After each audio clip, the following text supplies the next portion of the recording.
On this week's episode of The Fizz, we catch up from the holiday weekend and talk about the Detroit Red Wings' biggest signing, Patrick Kane. After that, we talk about how bad the Pistons are, MSU's new football coach, and then we get into a heated debate about what is the most overrated food out there. After that, we talk about the Lions in Week 13 before closing with a little over-under. But before we get into all of that, I have to tell you about our sponsor, Michigan-made Vosa. You guys know about Vosa because I've been telling you about it, but they have two types of beverages. They have one vodka water, which is 5% alcohol by volume, no carbonation, with light flavoring. And then they also have their Highline, which is 7% alcohol by volume. It's got some carbonation and a little more sweetness to it. Both are absolutely great options. So if you like vodka, if you like RTD drinks, go pick one of these up at a local Michigan store. They are now with Kate Upton as one of their owners, so they're only getting bigger and better. And hey, who doesn't love supporting local? They support us, so I would appreciate it if you guys could go support them. Vosa, enjoy the finer things. But now, let's get into the Fizz.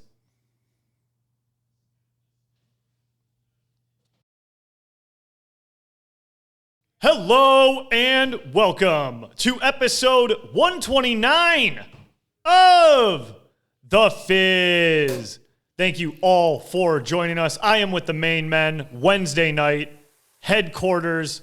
We are ready to chop it up. I'm with the main men, Channy Football. How we doing, Chan? We're doing great, Frank. How about yourself? Doing wonderful. Doing wonderful. Ice Cold Brew Lou is also with me. How we doing, Lou? Good to be back in person, baby. Fuck Rivergate. Fuck Riverside. Let's rock and roll live. Yes, and for anyone who has no idea what that is, which I'm guessing is most people listening, Riverside is the like software we use to do it remote. And it's just not as good when it's remote. It's nothing like the real thing. It's nothing like it. I like looking at your face. I like smelling Channy's shitty breath. Well, all right, easy. That's why we're here, boys. Yeah. And we get producer Mike with us. We do. Which is always a treat. Producer Mike in the house. Yeah, it's always nice because when we do him remote, he's just not part of the fun at all. He's just in the group chat and he has no idea what's going on. Asking about the over-under. Yeah, texting like 8 times in a row with no response. Yes, we're like texting what we're going to talk about and he's giving his opinion. We're just like disliking each one of them. Like no one wants his opinion when he's not with us. But yeah, happy to be back. I know we had the holidays. The Lions schedules kind of messed us up. You know, we've all been trying to travel to the same location, but I got a lot of DMs, a lot of questions. Hey, where's the Fizz? What's going on? But, hey, work in progress, trying to get this one out each week, trying to do it more in person. So we just appreciate you guys bearing with us as we operate this whole thing. That's right.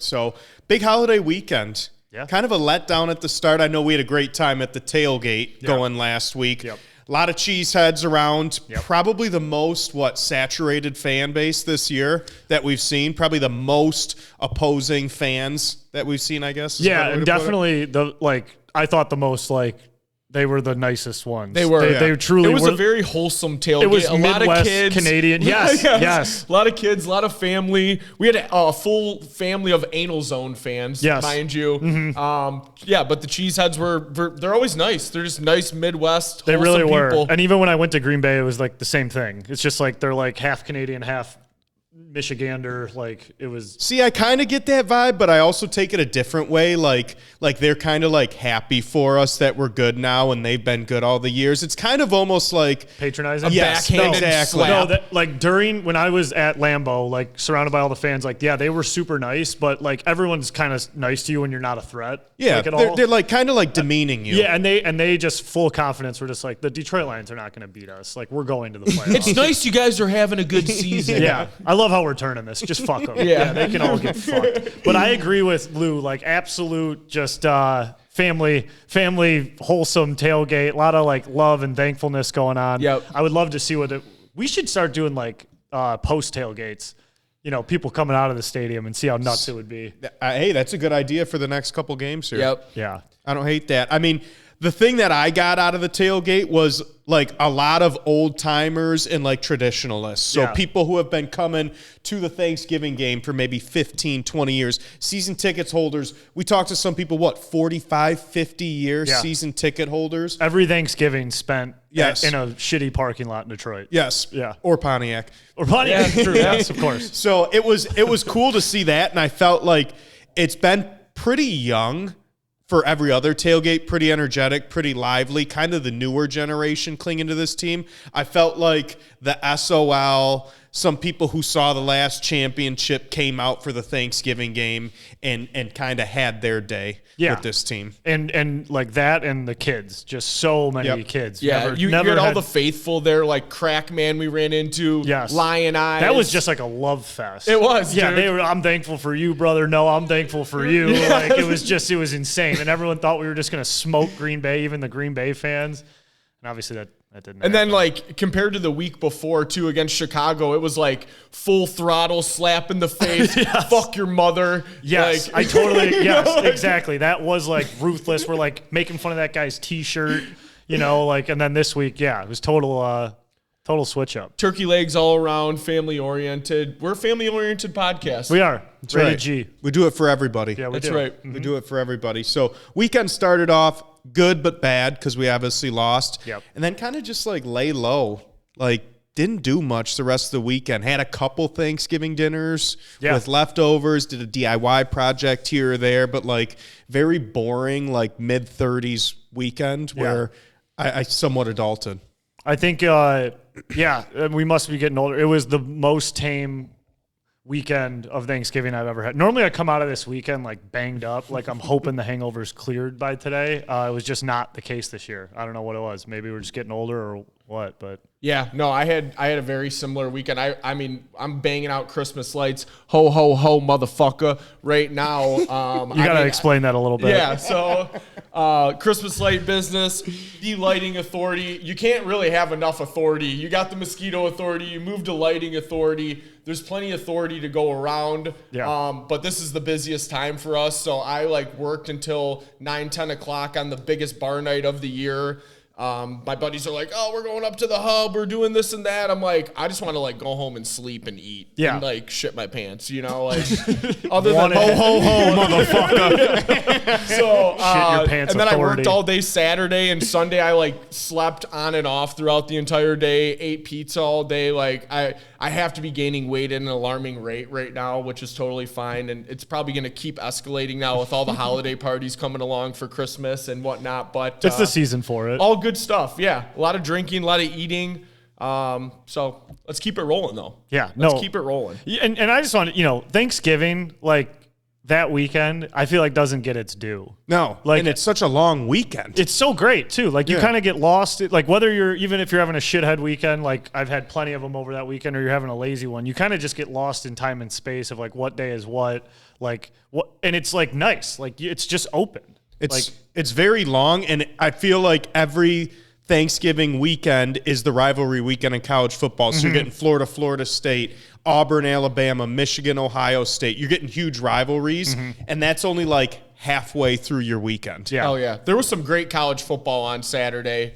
Washington State, Oregon game was awesome. Michigan, Ohio State was a great game. UCLA, Cal kind of sucked, but I did have the Golden Bears, so shout out to them. Raise up. Was Oregon awesome because you had them minus 14.5? That was. I was gonna say, that was it's my weird. favorite part. Surprised it had to do with betting. I mean, and even just you got the wings on Thanksgiving Eve, and then Friday we had the wings. I think that was a 1:00 game on a Friday. Yes. Yeah, and that rocked. Yep. The day after Thanksgiving, and they beat the Bruins. So, it was good stuff. If obviously the Lions kind of put a bad taste in our mouth, we got to sit with that one for fucking ever. That was probably their worst game of the year, right? Oh, it had to be. Yeah, it absolutely for sure. It had to be. Oh, well, Baltimore, but Baltimore's a respected at least team where it was okay, good team, whatever. We were going into this game thinking this is where we turn around Thanksgiving. We haven't won since 2016. 7 years, dude. We're a much better team than the Packers. We already beat the doors off them in Green Bay. We're gonna steamroll them and roll into fucking Thanksgiving with a big smile on our faces. Unfortunately, that did not happen. Turn the page. It happens. Yeah, it happens. We'll get into it a little more. But basically, all I just want to say is, I feel like Thanksgiving a lot gets overlooked. Yep. And I don't like to overlook Thanksgiving. It's a great holiday. It's my favorite holiday, to be honest with you. Chill. No question. I like it a lot. And this goes into, I see what we got in the sheet here. You were going to ask, is Black Friday dead type deal? Yeah. And I think this kind of goes hand in hand with it. I feel like Thanksgiving's almost made more of a comeback because of the lack of excitement around Black Friday. Friday. Like you don't have like your aunts and moms and leaving dinner like, and shit. Yeah, like preparing for a Friday. Yep. You know, now it's just like hop your ass online. I will say though, like I don't think Black Friday is completely dead. Maybe from like our group of people and our friends and stuff like that. Like we're not big Black Friday shoppers, or we never have been. But my girlfriend's family is from Frankenmuth, so she went up there Thanksgiving, and they went to Birch Run on Friday. And she said she got there at 5 a.m. There were people tented out in front of the Lululemon store up there. Line was wrapped around the door. Tented out? Tented out at Lululemon. I thought. What kind of deals are we talking about here? Did she give any details? She did. She actually brought me back some They're shorts. also probably like posted. Some publicly. shorts. She got me some pants. They were, so I'm a 36, and she got Too me. much. People don't need to know that. I'm a 36 waist, 32 length, and she brought me back 28 length pants. Oh, give them to me. Like fucking calf risers. Yeah, give them to me. That's just like a Euro cut for me. What are you like trying to get like a new pair from the listeners? Like you're giving out your measurements. I'll send over the GoFundMe if you guys want to get together and maybe pinch a couple bucks together. And girlfriend camped out to get you some pants. You're dogging her on the air. Just absolutely dogging her. Got the wrong size. I went over it with her 3 or 4 times before she got there. Unacceptable if you ask me, really. But you should have been tenting up, buddy. I do think it's actually like 28 is not even like in the realm of. Dude, it was like wrapped around my calf. I mean, dude, that's short for me. Yeah, I'm not a big guy. I ended up getting some nice shorts and everything, so that was cool. But they were the deals were great. They were like $30. That is pretty cool. $30 for shorts that were normally $70. So Yeah. pretty good deal. So yeah, but like I didn't think people did that anymore. I really didn't. Like, have you seen the clip that's gone around on the internet? It's from like, I think it's from like 2021, but it's some electronics store in London, and they're like getting ready to open the doors, and they like open the doors, and all the employees are like waiting for this rush, and like one guy with headphones walks in, and he just like looks around at all of them, and all he was doing was picking up his pre-ordered laptop like before work. Like it was like okay, Black Friday seems a little dead. It seems dead. And wasn't it open like the night before, like the night of Thanksgiving, stores open? Yeah, and I think there was like this big like, you know, like political, like not actual politics, but like pushback of like, I remember like Target was like, we're not opening our. You're not taking away from family. We're not time opening to go on Thanksgiving. shopping. We're not opening on Thanksgiving, and then like a lot of it got like a lot of media behind it, and a lot of people started doing that. Yeah. And that's why I guess it's kind of dead too. It's like you don't have to go on Black Friday. They got deals the whole entire weekend, and then you got Cyber Monday on top of it. It's like I'm not going to fucking camp out. Yeah, but I want to see the fights. Remember the early years of people YouTube like died, and man. Like people were like ripping each other up over a 32 pack of toilet paper in 2020. Well, that was like COVID. Yeah. That was a little. We're talking more like a 46-inch TV. We're not talking about the Chandler. pandemic, dude. We're talking about Black Friday. Yeah, like Best Buy. But I got a pair of shorts. I don't think like Black Friday Kroger. shopping for bottles of water. And I don't think like Kroger does Black Friday deals. It's not like, oh, this is when we stock up on Celery's 20 groceries. cents. Might be onto something. Yeah, you're mixing up. Produce 50% off. You're mixing up Black Friday with COVID, with COVID-19, the pandemic. I didn't do Black Friday. We did get sucked into Cyber Monday, though. Sucked in though. I mean, you're just on the laptop. No. What happened was we cleaned out a drawer and we found a ton of gift cards from our wedding shower. Okay. Somehow got buried in a kitchen drawer. So we had like Williams-Sonoma. So we were like, all right, we're waiting until Cyber Monday and we're pouncing on something. Yeah. Ended up getting like a 7.5 quart pot for the stove. Man, you guys are telling You some. went wild, bro. Take it easy, All right, Jalen. dude, we gotta go out next year. Like, we gotta go to the bar. New Ottoman came in. Man, dude, next year if we're talking about Williams-Sonoma pots, COVID, and what you worked and got some My small waist size. pants. Yeah, dude. Like, we can't. Next year we gotta 38. go. Dude, we gotta go out. We gotta hit the bars or something. We gotta have better stories than this. This sucks. Was that the big buy though, Chandler? The Sonoma? Or talk to me more. Got a prep station for the basement. should bring we the got pot some in shit next going week. on. People wanna I see will it. bring it. I will Cool. bring it. I will tell you this though. Originally, $500 had 200 in gift cards. We only paid $115. This is for a pot? for like this Yeah, I guess Is it a cauldron? you can have it for your whole life. My mother-in-law said. You could have anything for your whole life. I mean, you just gotta hold on to it. This is like top of the line, I guess. Okay. These are What are you one gonna of make those first? things. And I gotta like get eyes on this pot. Do you have like a warranty on it? I don't know what I have. Do you do a pay-as-you-go type thing? No, yeah, I financed it. It's the pot. With a gift card? Yeah. This is the dumbest combo in the world. Well, that's good. The other thing I feel like, too, is like with Black Friday, like the deals just don't end. Like, Right. I'm even with the champagne store, like, I was like, deals end Monday, but they're still up. Anybody who wants to go get them, like, go do it. Be going for the week. Yeah, right. So free shipping, trust it, grit don't quit, champagne, all those codes will work. Just type one of them in, you'll get a discount somewhere. Love it. Yeah. Love it. So Get the merch. get the merch. Another thing that's kind of irking me right now is a conversation I had at work today. So controversial topic. I didn't know it was so controversial. I've always thought Die Hard, great movie, was a Christmas movie. Takes place on Christmas Eve going into Christmas. So I consider it a Christmas movie. Guys at work, not a Christmas movie. So I'm wondering where you guys stand. Is Die Hard a Christmas movie? If someone says name your top 3 Christmas movies, can you put Die Hard in that list if you put it top 3? So you remember like a while ago we did this segment on the show and it was like things you're embarrassed to admit you haven't seen. I'm doing that right now. Oh no, I haven't seen Die Hard. Wow. Yeah. And I think I've lied about it, I think, on the show about seeing I think it. even I think producer if you- Mike said, oh no. Yeah, I think he if did. you go look up like old clips, I'll be like, oh yeah, who hasn't seen Die Hard? And like I'm lying because I'm scared to admit it, but I've never seen Die Hard. And you guys can berate me like I'm telling you I'm embarrassed. speechless. Actually, to be honest with you, I don't even know what to say. Yeah. That's so- bad. It's so, not good. Like I even lied to you today because I was like, you brought up Die Hard and I was like, if he wants to do it on the show, I'm going to admit You that didn't I've even try never to watch it in between? watch the movie in between. No. Have it on in the background? No, Catch but a I little lied to you. McLean? You were like, "Do you think Die Hard's a Christmas movie?" I was like, "Yeah, it's a Christmas thing. Totally. It happens." You're like, "It happens the Christmas Eve into Christmas." I'm like, "Oh, that's what I've been saying." And then I was like, "All right, I can't live this lie anymore. I've never fucking seen it. I'm gonna watch it this weekend." Lou, I know you didn't pass up on a Bruce Willis classic. No, dude, are you kidding me? I love Bruce Willis. I 100% think it's a Christmas movie. I watch it every year. It's kind of hard not to. It's blasted in your face on almost every network. TNT, Yeah. TBS. I mean, geez, absolutely Christmas movie to me, no questions asked. Shout out to Bruce too, man. Yeah. Guy's Yeah. going through some struggles Fighting, right dude. now, and he's an absolute legend, GOAT to the game. So shout out to Bruce McLean. John McClane, baby, Prayers up. forever. Yep. Love you, Bruce. Yeah, no, so I haven't seen it. It's pretty embarrassing. I'm gonna change that this year. I'm gonna watch Die Hard and Report back. report back. Okay. Good, Yeah, good. yeah. So,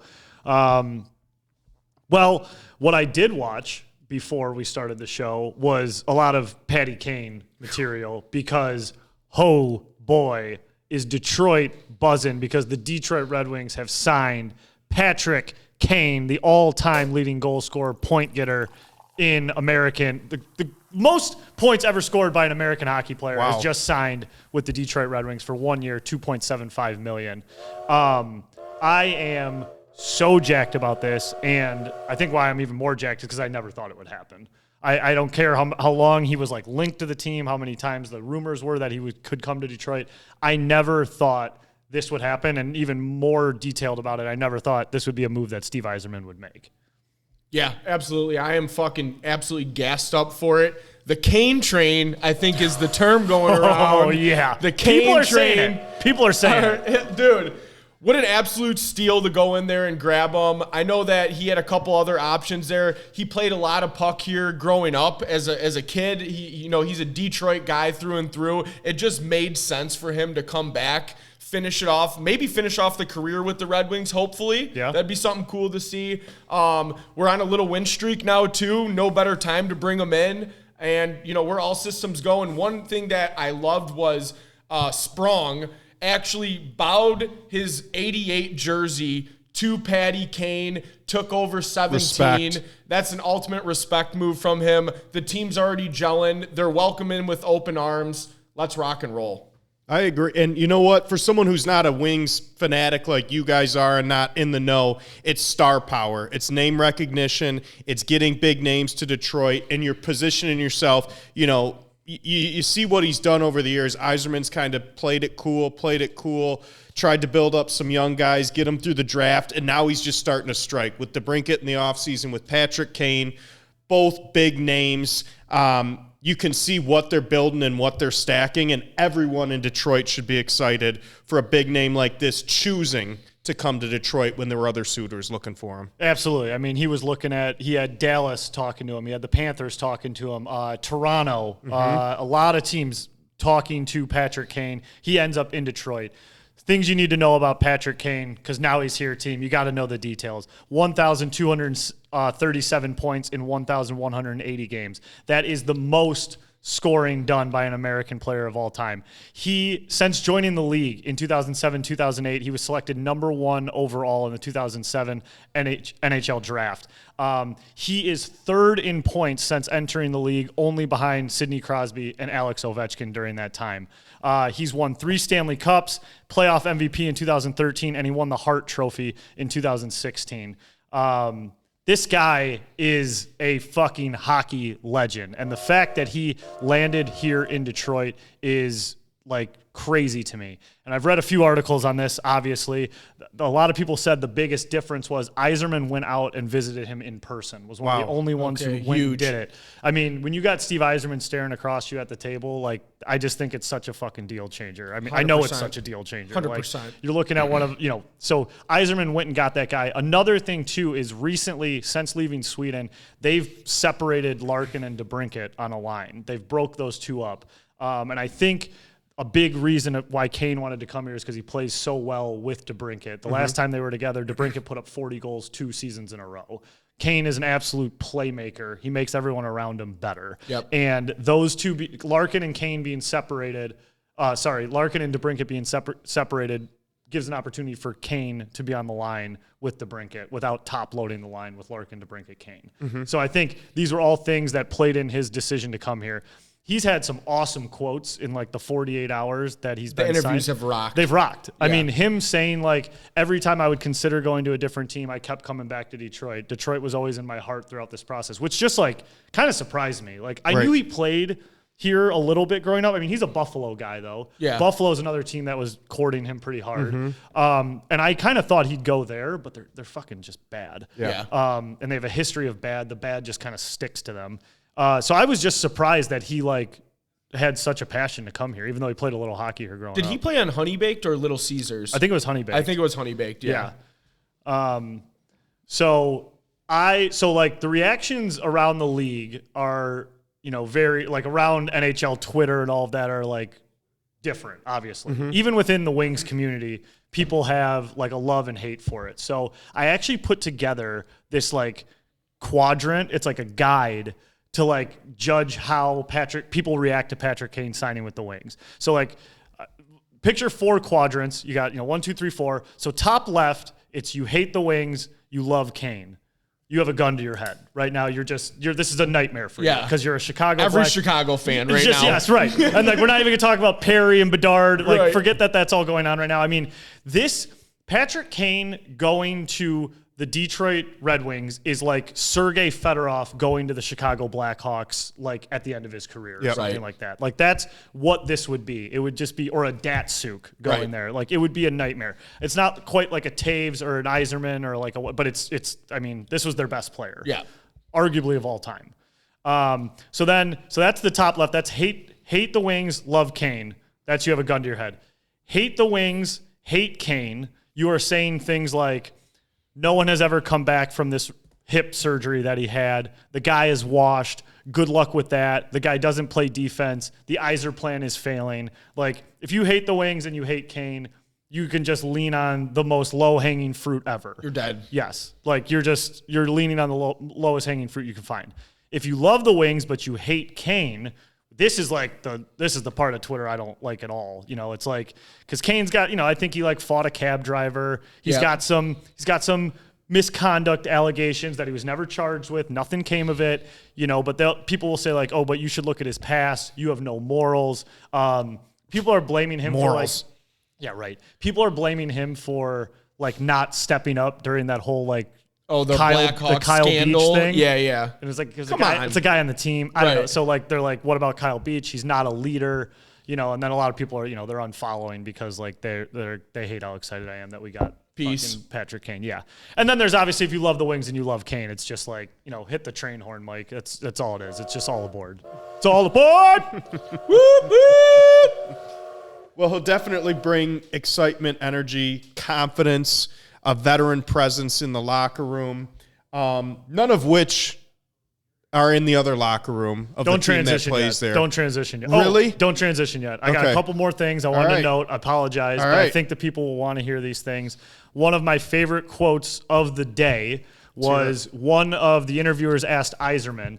Yzerman gave, like, in my opinion, like a hilarious Yzerman interview. Like, so he always, when Yzerman like does his Zooms, he sits in his office, it looks like, at his house, and all the windows are directly behind him. Mm-hmm. So like all the light beams in and he's just like a silhouette. Like it's like you can't even fucking see him.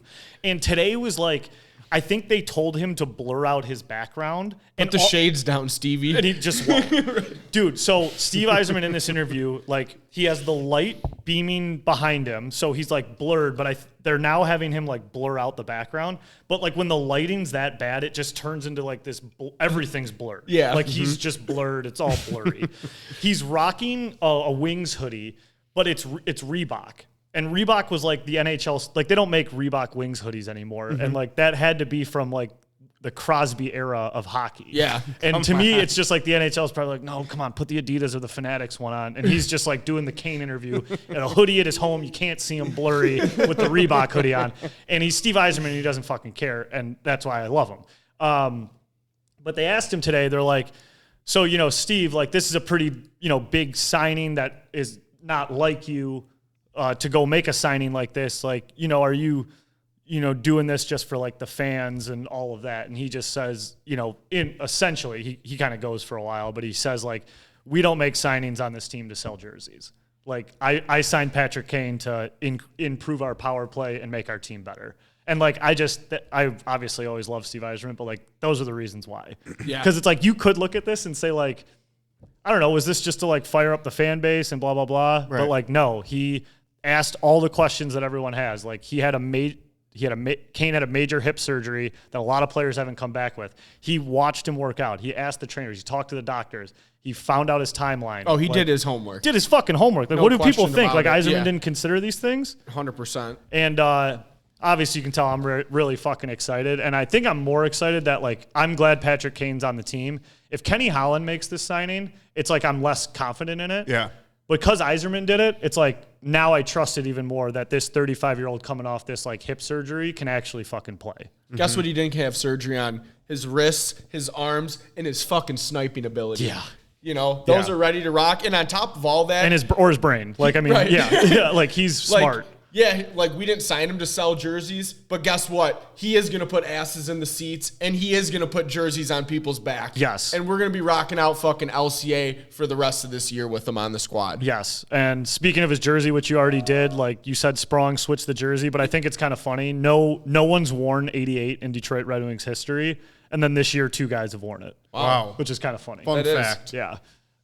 Sprong wearing 17. Great number, by Brett the way. Hall. Dougie Brown. Yep. Do we just sign every good U.S. player at the end of their career? We got Kane, Chelios, Hull, Modano. Yeah. Yeah. Like we get every good player at the end of their career. Yeah. Let's hope. I mean, Chelios fucking. They thought he was gonna be a couple years. He did 11. Yeah. You know, Modano ran into Babcock and got his like wrist slit. Yeah. Yeah. So I'm just hoping Kaner can put it away. I think he's gonna be great, man. I think he's gonna be great. I'm excited. Yeah. I can't. I mean, I'm fucking over the moon about it. If you can't tell. Brings energy, doesn't it? Dude, it's so exciting. Yeah, it is. And I mean, this is Yzerman saying like, we're making the playoffs. Right. Like I'm not like we're going to the fucking playoffs. Oh. This is a playoff. You don't do this if you're not in contention and if you don't want to get past a round of the playoffs. And I really think he wants to get some of these players on the roster playoff experience. Like I was trying to figure out, I could look this up, but I don't know if Larkin's like played in a playoff game. Bertuzzi never did. And Larkin was like, I don't think he has. I don't think he has. So he's saying, like, we got to get in these playoffs. I don't, knock on wood, think we're a cup contender right now. I think that's safe to say, unless you want me to just go full, hot take. Do it. Yeah, right. Yeah. Do it. Hell What, yeah. you nervous? I'm not fucking nervous. Do I seem nervous? I'm fucking all jacked up. But I Chandler's journalistic integrity's out the window again. that's real fucking flimsy. We know your journalistic integrity. That's what we do here. Yeah, but I think Yzerman said, like, we got to get in these playoffs. I got to get these guys some experience. And then if we make this push, we can lock in Kane for a couple more years and really try to jump through a window. Yep. Amen. I mean, look at the NHL. How many 8 seeds make a run? How many 6 seeds make a run? It's just get in. All you got to do is have a hot goalie Yep. and get in, and you can make a fucking run. Look at the Blues, what they did with Bennington. Like, there's plenty of opportunity out there. We got goal scorers. We've had some pretty solid goalie play. Defense is all right. You never know. And this contract is literally no risk. It's $2.75 million. We still have $10 million in cap space. I mean, I don't think Yzerman's done. Like, you win 3 games like this, you go get Patrick Kane. You identify what's the next thing you need. Maybe a defenseman. Our goaltending situation's a little fucking weird right now. Yeah. This, I don't think he's done. You still got room to operate. Oh, absolutely. Yeah. You still got room to operate. So. Last note, I promise I'll shut up, but I think it's wild that we sign Kane, and he's not playing in these games, but like the next 2 games, like tonight, Rangers, tomorrow, Blackhawks. Wow. And it's just those are the 2 teams we play for. The hockey gods are just funny. And apparently he's supposed to start next week versus Buffalo, which is his hometown. Say, yeah. So that's awesome. God, I can't wait to fucking see him. That's hilarious. Know who I can wait to not see? Oh, God, don't do it. The Detroit Pistons, who are going to get about 3 minutes out of this segment because not only are they bad, they're atrocious. They got smacked in the mouth last night by the Wizards, who, if you haven't looked, are the 2nd worst team in the league. They've lost now 14 straight. So our last 3 tapings have been a 9-game losing streak, a 12-game losing streak, and now a 14-game losing streak. They're arguably the worst franchise in sports right now, and their owner has not had a press conference this year, I don't think. I haven't heard from him since the losing streak. There haven't been move made in the front office in year 4 of Troy Weaver's plan. So, guys, I don't know if you've been watching them. I don't know why I still even turn the damn game on. Yeah, but Chandler, I've been watching every game. It's gotten to the point where I think we could argue they're the worst franchise in sports as of today.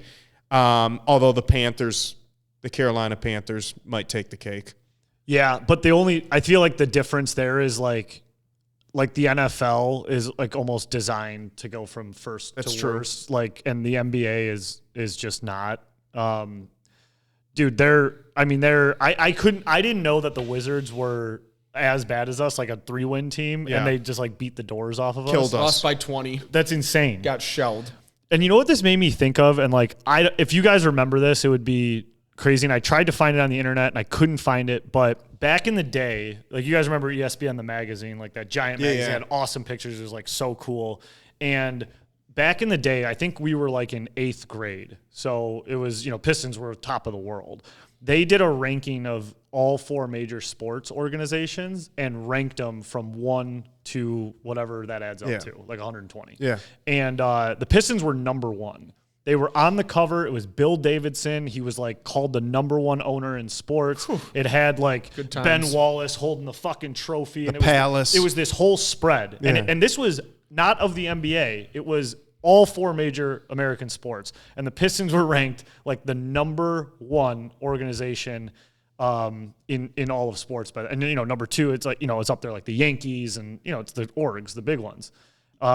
It's just wild to think about like where we are right now. I know that was when, about 2008, somewhere in there? No. This was like 2004. Okay, gotcha. 2005. I think it was 8th grade. So I think it was the year after we won the championship and then we lost to the Spurs in the finals. So it took 20 years for us to go from the best to maybe the worst in sports. It's a 20-year turnaround. And Tom Gore's like, has he said anything? Like, has he done anything? Any one thing? I have never seen a less involved owner in all of sports. He bought it for $300 million back when he bought the Pistons. Everyone's valuing him over $1 billion. Like, why don't you just just cash out at this just get point out in of time. here. You made your money. You're 2 to 3x. Like, just get out the way, because we've seen it in this town. I mean, William Clay Ford to Sheila Ford Hamp has been a world of difference. Mike Ilitch to Chris Ilitch has been a world of difference. In the opposite direction. Exactly. Reiserman's the only thing propping Mike that up, Ilitch right? as a Red But that's- Wings yeah. owner against Chris Ilitch as a Red Wings owner. An owner makes all the difference, and you see it across all sports, whether it's Robert Kraft, Mark Cuban, you name it.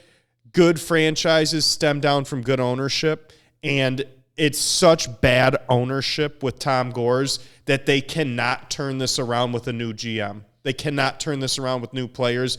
They have to turn it around by having the team sold and getting a new voice in there. I mean, I think we all probably listened or saw like Valeni's rant. I don't know if you guys heard it. He did like a 12-minute, like longer version of what you kind of just did there and laid out like all the stats and stuff. And he said at one point, like, it's like you almost forget Detroit has a professional basketball team, which is like really heartbreaking to say, but it's like pretty true. Like they are.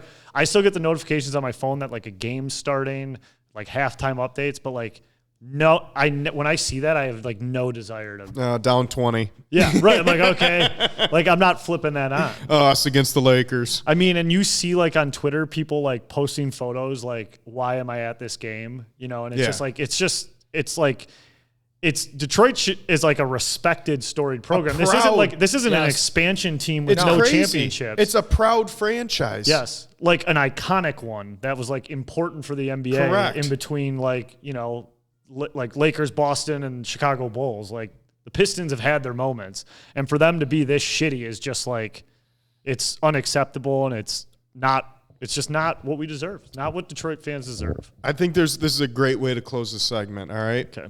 8:45 left in the third quarter. Los Angeles Lakers 77, Detroit Pistons 52. Jesus Christ. Getting beat by 20. Why are they in the third? Well, That's Chaney, insane. I just got to ask some like couple questions, and I'm refusing to switch man. topics today, I guess. But like what is it? Like like Weaver has made 1,000 moves. I thought, you know, Cade is a number 1 overall pick. Like we like Cade, we like Duran, right? Is Ivy bad? I feel like Oscar Thompson's like good. This is Frankie Hoops trying to like put Figure this together. something out. Yeah, tell me Here's my something. main reasons. Number 1, they have no spacing on the floor. They don't have shooters. Oscar Thompson No can't poppers. shoot. Jaden Ivey can't shoot. Isaiah Stewart's not a stretch four. Jalen Duren's a true center. That is what it is. And Cade Cunningham can shoot, but he's not a shooter. Joe Harris, nothing. Come on, Pizzo. No, we're not even going Said your there. We're not even going there. So that's the number 1 reason. Number 2, not one free agent signing and or trade has worked out for Troy Weaver. You look, reclamation project, Marvin Bagley, shitty. 2, James Wiseman, reclamation project. 4 minutes tonight. He's not playing. You see someone, Joe Harris. Lou just mentioned him. The guy's not even playing. Bogdanovich hasn't played this year, I don't think. He has not. Killian I do know Hayes that. still getting minutes. Why is he getting minutes?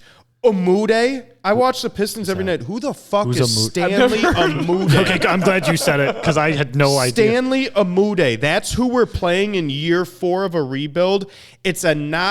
We might have talent, but there's no meshing. There's no rhythm. There's no anything to this team. We have Cade Cunningham, maybe Jalen Duren, and the rest, Are they going to be in the league? I don't know. So with that, the Pistons are screwed for the next 2 to 3 years until they can start to get people around Cade Cunningham. And that will only be after Tom Gores sells the team. And so is Monty Williams just regretting every minute of this? He's got to be. It's miserable. 2-15, and what's your owner doing? Sitting courtside drinking a vodka tonic? Yeah. Like, Fresh off a bag. The guy looks like he's sweating his dick Dude, off he's every always time in I a bag. see him. Yeah, he is. Because he is. He's sweating. so, I mean, there's nothing to look forward to. He spends more time on his hair than on the team. Yeah, And he I don't, still looks like I was shit. gonna say I don't think it's working for him. I mean, the city of Detroit deserves better. We don't need a winner every year. We need competent people to represent our sports teams, and we don't have that. really at any level, maybe outside of the head coaching position. We don't have that at any level of the Pistons organization. He hired I believe the position was player development or director of player development. He hired his friend's son to run that. Yeah. The guy has no experience in NBA front offices or with player development, and he's running it for the Detroit. It's an absolute embarrassment. That's a joke. To the city of Detroit to not at least try. Yeah, and you get that sense from Gores that like he doesn't give a shit. No, he's just in LA and he's like stopping by, check on one of his businesses for a day, and then and it just sucks because like Ishba just bought the Suns, and it was just like he would have been nice. I mean, yeah, whether you like him, don't like him, at least he would give a shit. I mean, Vegas has got to be even opening up the book every day, like looking at the Pistons. They're like, fuck, 25, 30? Might be I don't the know. Las Vegas Pistons soon, man. Shit. Well, good news is Mark Cuban, I read, is selling a majority stake of his Mavs ownership. Yeah, that's crazy. So maybe he wants to hop up to Detroit and invest in another basketball team. Yeah, no, that's what he wants. There's a lot of allure here for the Pistons. Mm-hmm. Totally. Is there? Yeah, boy, is there. Pistons, not good. Not good. Verdict. Not good. Verdict on that. What is good, MSU, new football coach. Big. Jonathan Smith, Oregon State Beavers. I feel like with the situation State got put in, the market that was out there, pretty good signing. Yes. I think we like it.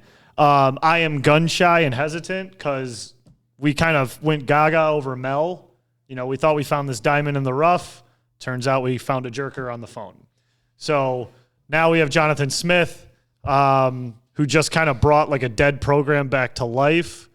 And I think what's funny about him is absolutely every single clip that you've seen of him, which is only a few. He did like a welcome presser, and he did like a little plane video, and he was at Breslin for the last game, and every one of them, he said it at least twice. A lot of work to do. He said it twice. He ain't lying. Every time. And it reminds me of when Eiserman took over the Wings. Like, he just kept being like, yeah, very excited to be here. A lot of work to do. Hope everyone has patience. Just, I'm excited to be here. Go Green. A lot of work to do. I mean, there is a lot of work to do, and guys are leaving at an alarming rate. Good. See you later. See ya. Goodbye. All the quarterbacks left. See you later. Yeah. Not gonna miss you. I mean, I didn't really know much about him. I knew that he coached over at Oregon State. I didn't know anything. And he brought this program basically back from the dead, if you will.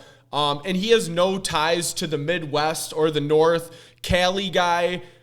He balled out with Ocho Cinco. He was a 4-year starter at Oregon State with Chad Ocho Cinco. You saw his tweet? Yes. Yeah. He's like, I still owe him a Lexus, or like I owe him a Benz. Or He a basically Lexus said like he's the reason I made it to the NFL. I still owe him a Lexus. Yeah. So I mean, and then everyone's just like, bring them down get the Ocho on the staff. Made Ocho Cinco's career, and then just pretty much worked his way, through. He was at Idaho, Montana, Boise, Washington, and then Oregon State for a while. So it's like, this is just straight fresh blood coming in. What is he, like 45? 44. 44? Yeah. Like semi-younger guy. guy. I like that, yeah. Clear out the motherfucking coaching staff. We need the Ari Gold paintball scene from Entourage rolling through the building. Get the fuck out. Yes. It's time to just let her go. Anybody who wants to go, no hard feelings. You got, the kid's leaving. You got dealt the rough card. Yep. I mean, no doubt about it, but I'd rather him just, if you're not all in, then just get out. Like, I'm okay being shitty again next year if he's just cleaning. We got to fix this program. You got to start from ground zero. You got to start pull from the the roots. foundation, dude. Rip out the we got to go roots. back to the foundation, Yes. the basement, put the tile in the house. Keep going. And then you rough carpet it. Yep. Then you just build, baby. You build back better. Yeah. All the steps, all of it. The only hire that would have been better was Uncle Herb. I agree. We got an A- on this one. We did about as good as we could do. We were pie in the sky for Uncle Herb. I thought we had a chance. I still would have loved them. The university was not ready to go pirate ship. No, they weren't. They were not ready to just bring in more controversy. They were like, and we have shit. had enough. Yes, Yeah. they wanted the nice, safe John Smith. Yeah. And I think they signed him for 5 years for like $7.25 million. Nothing insane. Come in, get the job done, and let's see what happens. And he's just gotta not John compete L. again. Smith. He's John C. I know, isn't Smith. that a little? Let's hope not. So we're not going to Let's call hope him not. John Smith. We'll go with Jonathan. I'm excited though. He reminds me, I don't know, just of like his mannerisms and his coaching career of Mark D'Antonio before he got here. D'Antonio 18 and 17 at Cincinnati. Jonathan Smith 34 and 35 at Oregon State. About 500 records, very stoic, very businesslike. You don't see much emotion, but a coach that players seem to play for extremely tough. So I like the hire. I think it's a good hire, but a lot of work to do. One of my favorite clips of him this past season from Oregon State was when he did the milk. Oh, it's dude. He milked his titties to milk the clock, Yes. and he caught some slack on it. Yeah. Yes. If you haven't seen that, just like Google John Smith milk. Yeah, and you'll see it. That clip is going to like live forever. Like Yes. anytime when you need to run the clock down or there's a win. I hope the whole stadium's going like this. Yeah, no, that should go well. Yeah. No, I just think MSU and the board, they were like, there's no way we can even bring in someone with, Herb's controversy. Oh, that would have been great. Yeah, but I thought there might be a chance at it, but I'm pretty glad we didn't end up with the other name out there was Duke's coach. Yeah. He didn't, Elko. He didn't excite me He ended at up all. going to A&M, right? Yeah, where he a was panic from. hire, They right? ran Stoops' son out of the building. The fans went up in an uproar. Did you guys see any of this? So A&M originally I guess it was almost inked that they were going to get Stoops from Kentucky, and the fans and everyone was in an uproar that it was this shitty hire and blah blah blah, and they didn't end up going through with it, and then they ended up signing Elko. Yeah. Really? Yeah. Yeah. I didn't see that. Yeah. I didn't see why though. There was an uproar. Yeah. He's a good coach. Right. And coaching Kentucky in the toughest conference. Yeah, he's a good coach. Wait, you don't know why what the uproar? It was just from what I read, it was fans and boosters and people involved in the university were complaining about it, but that was their guy that they originally were going to go with was Stoops. One of the biggest reasons has come out today that could have influenced his decision. He didn't know if his top assistants would all follow. This is literally just the first result on Google, so I don't know. Gotcha. Why Texas A&M vetoed the hiring of Stoops. Whatever. I'm excited, though. All in all, he brought in DJ Ugalele, who was a big-time recruit out of high school. He got him a transfer. I like when quarterbacks are coaches because the quarterback's the most important position of any team, as we all know. And I feel like when you were a quarterback, you can relate to quarterbacks more. He obviously brought in that Chillis, who's currently in the transfer portal. He was like a top 150 player, his class that he came out, top 10 or 15 quarterback out of his class. So, I like that aspect because we've been lacking a quarterback since Connor Cook here at Michigan State, or at least a consistent one. Yeah. And I think that's where we need to start. They have a great running back, too. Yes. Martinez, he's going to be one of the top dogs drafted. I know he's kind of dogging him for leaving, but hey, yeah. That's an easy pull for Michigan State. Oregon has no conference next year. Yeah. What are you going to stay for? Yeah. There's no reason to stay. I know, and that's that guy's alma mater. You know, it was just that was the top of the mountain he was going to get with them. Right. And this came at the perfect time. Right. Exactly. He's instantly the best coach in the Big Ten East. Correct. That doesn't have to be said. We already know that. Done. Number one power rankings, Big Ten East. I just need him to compete. We can't do what we just did. Please, no. Please, God, no. I'm begging you. Right, yes. All right. Well, let's get into some lighter topics here. I was supposed to grab a snack for snack time. I didn't grab a fucking snack. I'm a piece of shit. But we do have a different game we're going to play. And basically, it's a snake draft of the most overrated food. And I guess it's not really a snake draft. I guess you could take someone's answer, but that'd be pretty lame. Yeah. This was tough for me. Yeah, I am not a picky eater whatsoever. Really, there's not much I don't like.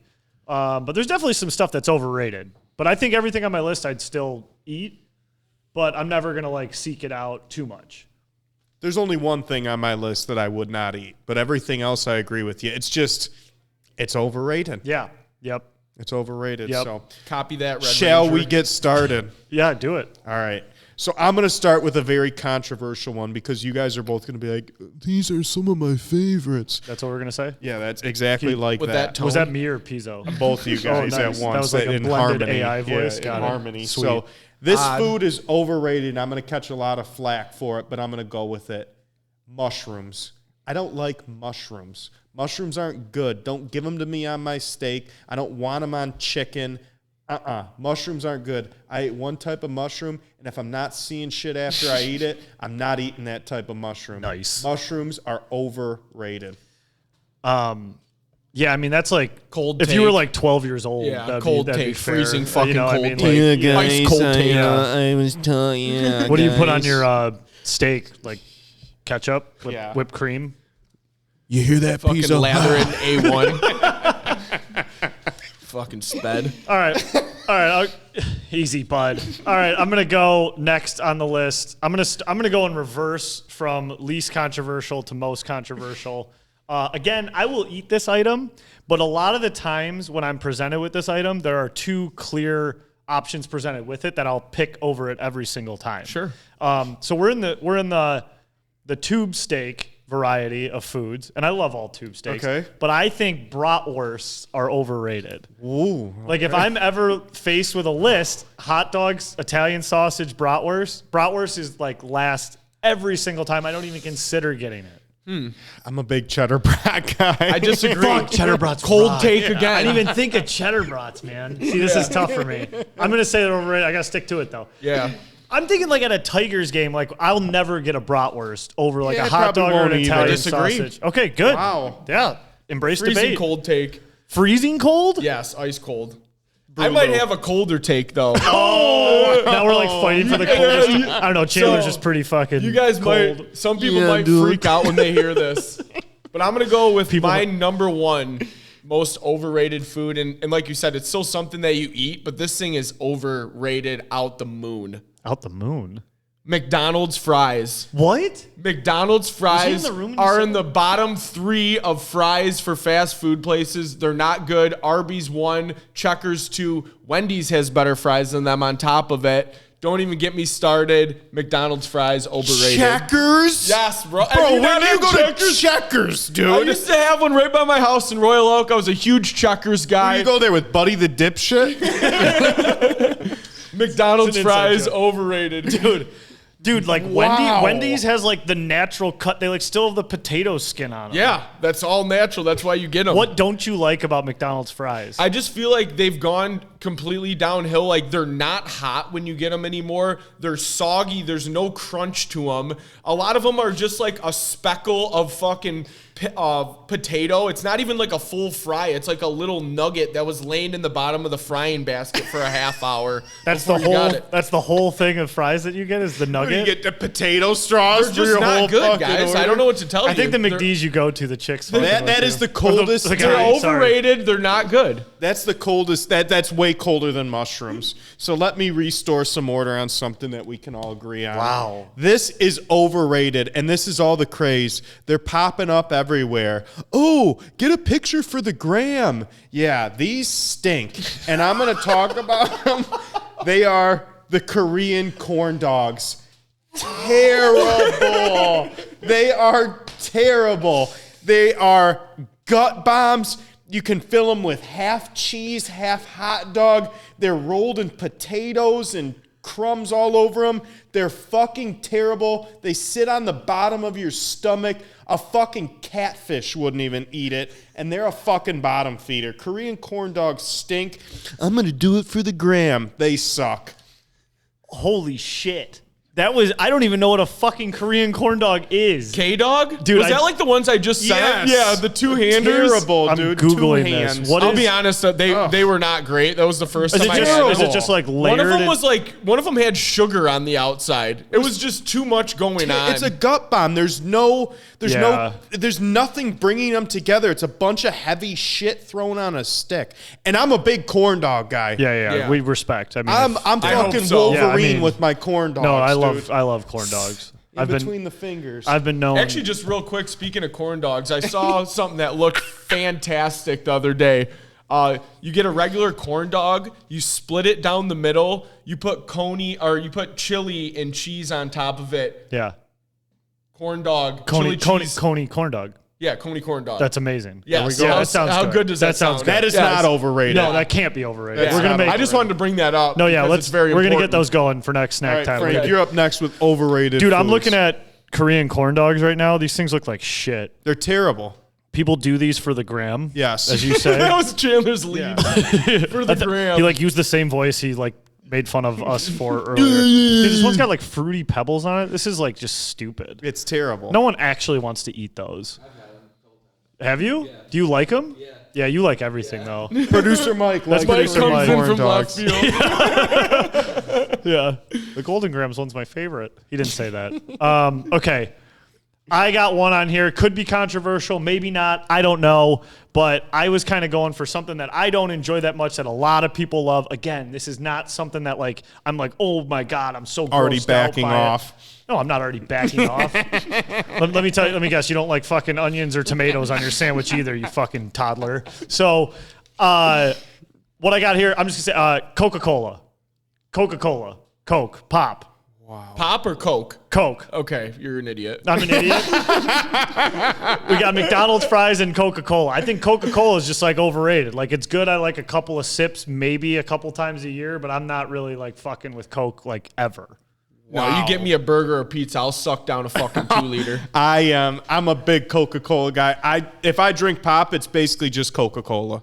Yeah, and I really don't drink pop that much. And Coke's everyone's favorite, and I like every once in a while I like literally a couple sips from like a fountain thing, but I don't. What do you like? You like hit it and like put your tongue under there and like. Yeah, that's what I do. I throw them like $3 and say, "Let me just lick the thing." I just need a couple licks, and I'm good for the year. That's what I do. Yeah, I figured. Yeah, freezing cold. And that's only again, my Frank. second. That's my second.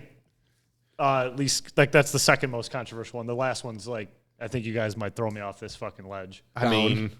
Both of them. Yeah. All right. Yeah. So this fucking your this next is one's kinda gonna be like on cue here, and I think this is like I think a lot of people think this is overrated too. My next one here, but especially coming after Thanksgiving, turkey. Turkey, I think is one of the most overrated meats as a whole. We just had it for Thanksgiving. There's a reason you only eat turkey once a year because it's not that fucking good. Especially the lunch meat, like turkey lunch meat. I might get some slack for this. It sucks. It's flack. It's just, flack, by the way. It's flack. It's not slack. You got slack. They'd be lenient with you. You've done this fucking twice on the show. It's flack. The turkey, dude. It's not good. There's dry. There's not a lot of taste to it. No, you're pissing me off. It's a shitty lunch meat. No, you're a shitty lunch meat. Give me some slack. Give me some flack.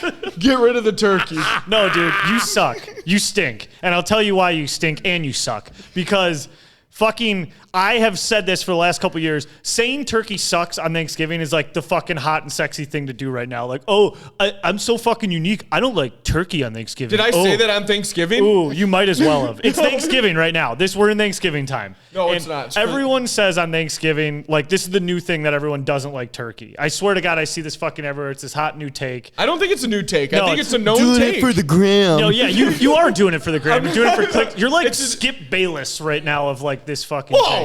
Yeah. Easy. Fucking Coke guy over here. I don't drink pop. I just do the nibble out of the thing. Yeah, you nibbled all right, for sure. Dude. And so I have a turkey sandwich in that fridge right now. Yeah, I eat a turkey It's a sandwich shitty every turkey fucking sandwich. day. Turkey and Swiss is in that fucking thing. Well, No, that's your turkey fault. meat rock. It's not my fault. It was my choice. No, dude, you're trying to be like cool with like the kids and say like I don't like. That's exactly what I was going That's for. what you're going for. Lunch meat authority. All right, round 3. You can never have too many authorities. Round 3. All right, since I've been impersonating every You guys are going to situation. collectively punch me in the face for this next one. Since I've impersonated every situation, I'll impersonate this one. Hey, dude, you want to get up and go to brunch and spend $22 on a small plate? Yeah, dude, I'm down for it. Let's go Sunday morning. Let's buy $8 iced coffee, too. Sounds good. What are you going to get? I'm going to get waffles with chicken on it. Waffles with chicken stinks. Waffles with chicken is not good. I don't want meat on a sweet waffle. That doesn't go for me, and I sure as hell don't want chicken at 9 or 10 in the morning. All right?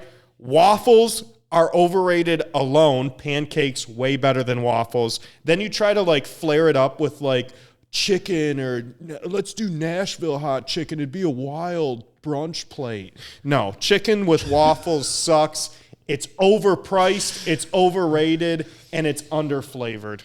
What do you want, like avocado toast on wheat? You No, fucking hippie. I don't want that either. I want an omelet with hash browns. That's it. That's it? Or a skillet. Just something a bear like that. omelet? Yeah, Just just an a egg bear omelet? omelet. What yeah. do you want in it?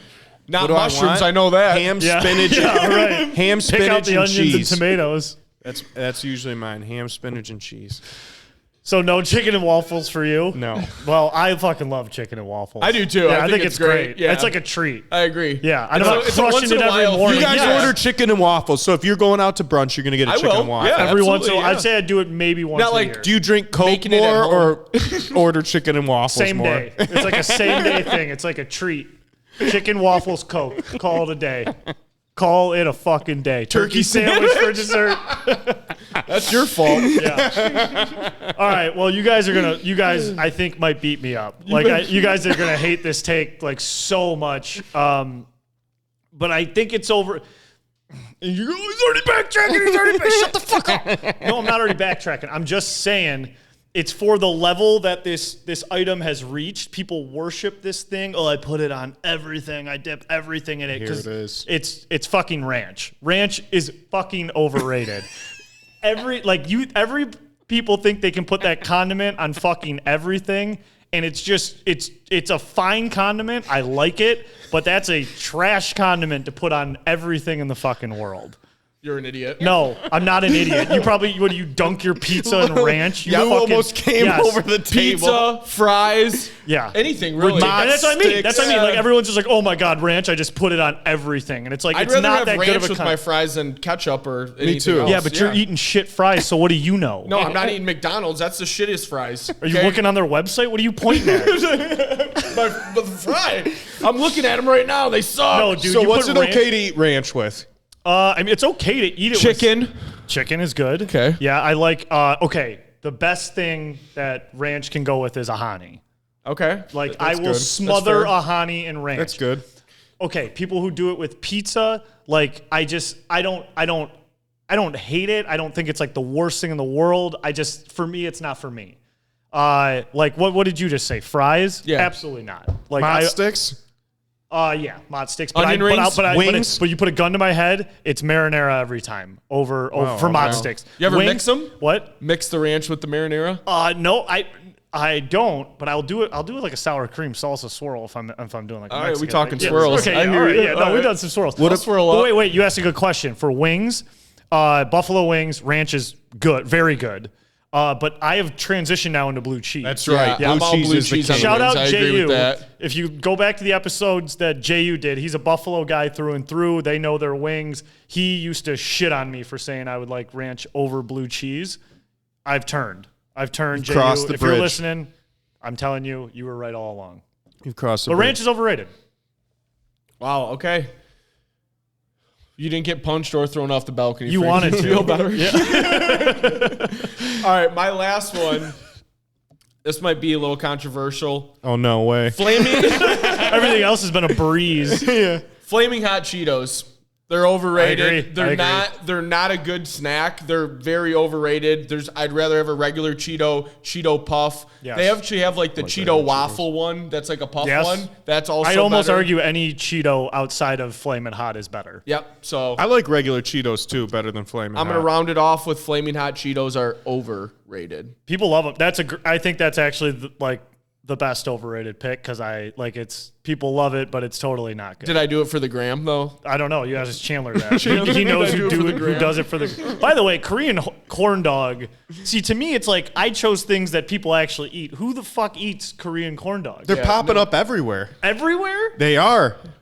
I gotta try one. this was the first year I've ever heard of them. I've never heard of it. Yeah, they're popping up everywhere. They're like the juice bars of 2021. You know, you had a juice bar pop up on every corner. You got the Korean sea dogs coming around everywhere now. Yeah, I didn't get the reference, but I believe that 2021 was juice bar heaven for sure. They're everywhere. Speaking of, do we want to put a bow on this? Is there any honorable mentions? Do you guys have anything I had else a couple honorable mentions. Yeah, I figured you guys might. One, What do you guys? donuts. No, that's incorrect. I'm a huge donut guy. That pick sucks. Next. My other one, spaghetti squash. Oh, that's terrible. Spaghetti squash that's sucks. Not even I'm on overrated. board That with just that. sucks. Yeah, I agree. Like to me, that's not it even tastes just rated. like it. No, Yeah, dude, I'm it's like, ass. no, Mike, fuck producer, no. Wait. No, you don't. No, you don't. You sit there. I'm arguing with the producer. If anyone's listening. So producer Mike. So wait, you would rather would you ever choose spaghetti squash over spaghetti? Easy, Oh, Mike. no. Are you talking about like the noodles that they make? You can eat spaghetti squash and just like eat it like a side dish to like a chicken. What I'm saying is I know no one can hear him, noodles. but Yeah. but no, I'm saying replacing noodles. Yeah, no. With that and making pasta. I didn't think you were that. I didn't think you were. No chance in hell. Yeah, no, right. Maybe I didn't understand that. Next thing you're gonna say I like cauliflower pizza and shit like that. No, I actually don't mind those. They're not terrible. I've never had one, but They're really not Stop, bad. But given the choice, Oh, no, I mean, no question. I'm going with the They're fucking not regular terrible. pie. They suck. they No, suck. They're really not bad. Cauliflower gnocchi, Pizza. that's a thing. Is it? Puke. The other one I had on here was very basic white girl of me, macaroons. Is that how you say it? Macaroons? Cookies. Those things suck. Those just suck in Yeah. general. They're not overrated. That's how I felt about spaghetti squash. And honestly, I thought Korean corn dog was just so fucking nuts. It was I don't left field? overrated like the McFlurry burger. Right. It was just like a shit nut sandwich. They're not good. All right, I'm not going with everyday items like you guys. Pizza's like McDonald's. That's what- I guess an American what's staple. overrated. because they're food. rated high. Yeah. Yeah, they're American staples. Frank's like a overrated. Nazi for not liking Coca-Cola. Nazi. Yeah. I got called a Nazi. He said no ranch is fries. overrated. Chandler fucking at a nice steakhouse with his wife for his anniversary. Yeah, I'll do the New York strip, but could you hold the mushrooms? I don't like them. Oh my god! You're embarrassing. Get that ranch off my table. Yeah. No, I like it. Whatever. Anyways, let's come back down to earth. We can get refired up here because talked about it a little bit at the beginning of the show, but the Detroit Lions. And the question I want to pose to you guys is, are we nervous? Are we feeling nervous after the last few games that we've seen and what's going on across the NFC? Because I'll be honest, guys, I'm a little nervous. I mean, after what happened against Chicago, one of the worst teams in the NFL, barely pulling that one out, and then one of the worst displays of football next to the Baltimore game this year, coming off the Green Bay loss, I am a little nervous. Going down to the Superdome, I don't want to say it's a must-win game, but it's a must-show-up and ball-out game and must-win. I'm going to say it. Fuck. We have no choice. This Saints team is not good. No. They're not competitive. Their defense is solid. Their offense is fucking terrible. Trash. I can't watch Carr throw another football. If they line up Taysom Hill, put 8 people in the box and blitz every play, it's too easy to prepare for. We need another offensive gunslinging performance from Goff too. He's been down his last couple games. I would like to see him throw for 300. Laporta, St. Brown, let's get back to what we were doing. I'll back you up even further, man. You're talking Packers and Bears. Let's just take a little look back, right? We lose to the Ravens. We get prison pounded. We've erased it from our memory. Fine. We get a morale boosting game versus the Raiders, who were hanging on by fucking life support. We get them in prime time at home. We beat them 26-14. Goff throws a pick six. We all watched that game together. We weren't as excited as we should be. Whatever. It's a W. Let's move on. Then we fly out to we have a bye week. We fly out to LA. The defense, non-existent. Offense, Terrible. absolutely grade A, top 3 in the NFL looking. Yep. That's awesome.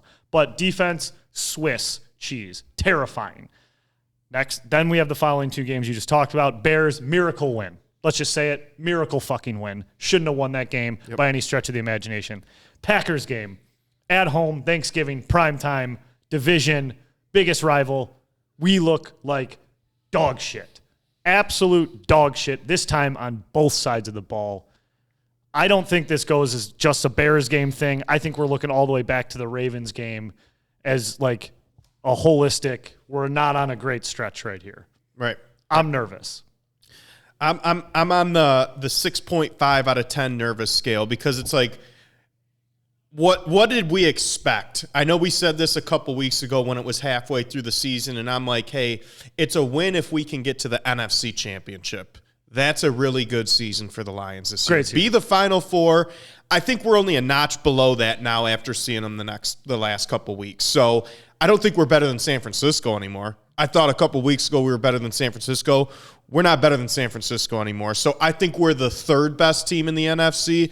I still think we're better than the Cowboys. I still think we're better than the Seahawks. We're going to win the division, and we're going to have our first playoff home game in 30 years. Magic number's 4. That is going to happen. So I'm not nervous about that. What I am nervous about is the ceiling is looking right now like one playoff win. I think we can win one at home, but I mean, if San Francisco's the 2 seed, it's hard to picture us with how we're playing right now going into San Francisco and beating that team in their own stadium. And you haven't mentioned the Eagles.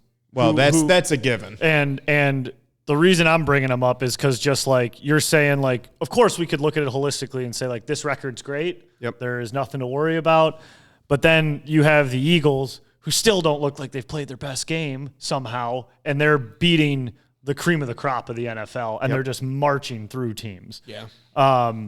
And guys, have you seen like Hurts, like Jalen Hurts' non-reaction to things on the field? Him and Kelsey. It's like fucking scary. Yeah. It like actually gives me chills. The last one was like after the game-winning drive, wasn't he like, I don't know what you want me to say? Yes. Like, But did you see him after Lutz's field goal? No. So they show him. They're this new thing now is like Hurts not reacting to the biggest things in the world. Like, so that Eagles game, they obviously booted a 60-yarder in the pouring in the fucking rain. Yeah, that was insane. And he hit that bullet of a fucking field goal. And unbelievable. Hurts does not, like, I'm not even saying like a fist pump, a nod, a blink. Straight business. He's just like, and he's not even like super, like it's not like he's sitting like, focused and dialed. Like, he's just like, he's at work. Yep. It's like kind of, it's like bone chilling.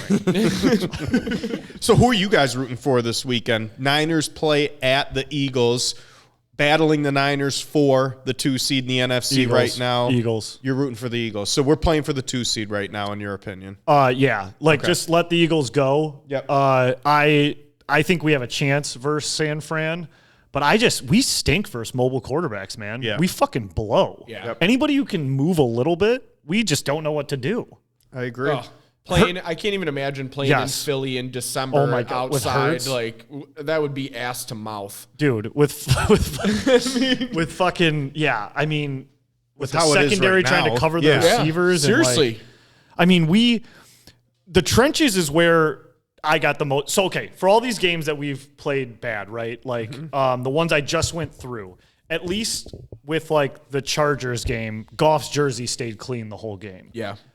The Packers just like ate our offensive line alive. And that terrifies me because we have said, if you go back through all of our shows when we were hating on Goff and then started to like Goff is good when there's no pressure. Yep. But you see him with pressure and it's actually kind of terrifying. Yep. He's statuesque. He can't move. And I mean, guys, you saw him like getting under pressure. Like he has no escapability and he doesn't like, I don't think he picks up like his second and third options like quick enough when the pass rush is good. I agree. And our hopes and prayers are on like James Houston coming back healthy and impactful. That's really what we're hoping on right now because our pass rush needs a boost. And like some out of left field signing at this point in time. Like I saw Marcus Peters just got cut. I Yeah. know. He just seems like a cancer everywhere he goes. I'm sure he is, but it's like, what do we have? Right. I mean, is he going to help the secondary on the field? Probably, but like, what's he going to do in the locker room? Versus the I don't Packers, know. I think we had 0 sacks, 2 tackles for loss. There's that phantom stat of hurries and pressures, which that's not real. I don't want to hear it's those not real anymore. to me. Right. Yeah, and like Hutch is the king of almost getting a sack.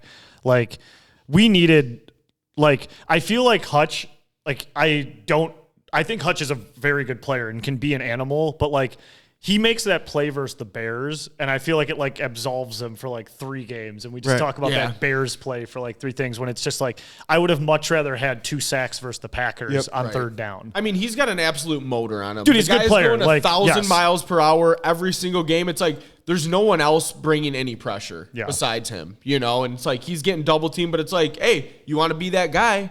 You got to fucking make the big play. Dude, yeah, exactly. I think as a whole fan base right now, we're feeling a little stung because nothing's ever gone our way. And I think the reality of it is even really good football teams have good weeks and bad weeks throughout the duration of a season. You saw the Chiefs a couple weeks back. They got absolutely trounced at Denver.